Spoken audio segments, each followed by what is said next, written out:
This is a dissection of the right ankle, and we're looking at the lateral surface of the foot here. And bony landmarks include the lateral malleolus of the fibula. This is the distal tibia. This is the anterior tibiofibular ligament. Removing some of the soft tissue here, we can see nicely the talus. We see the calcaneus here. So this is our tibio-talar joint, our subtalar joint. We have two ligaments of the lateral collateral ligaments, and these are joining the fibula to both the calcaneus and the talus. So in blue, we have our anterior talofibular ligament. Here we have a ligament running from the calcaneus to the fibula, so this is the calcaneal fibular ligament. And then not shown here would be a strong ligament running from the fibula to the posterior calcaneus, and this is the posterior talofibular ligament.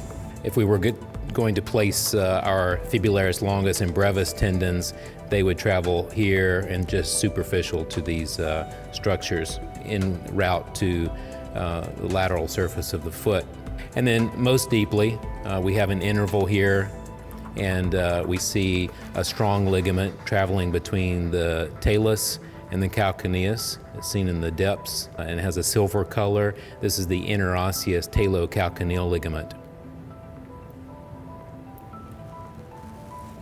This is a medial dissection of the deltoid ligament, and we're looking at the right ankle. And color-coded, we've removed superficial tissues to see these various ligaments. And we'll begin with looking at a ligament that attaches from the tibia to the talus. So this is the anterior tibiotalar. In purple, we see the posterior tibiotalar. Here in white, we see running from the tibia to the navicular, the tibio-navicular ligament.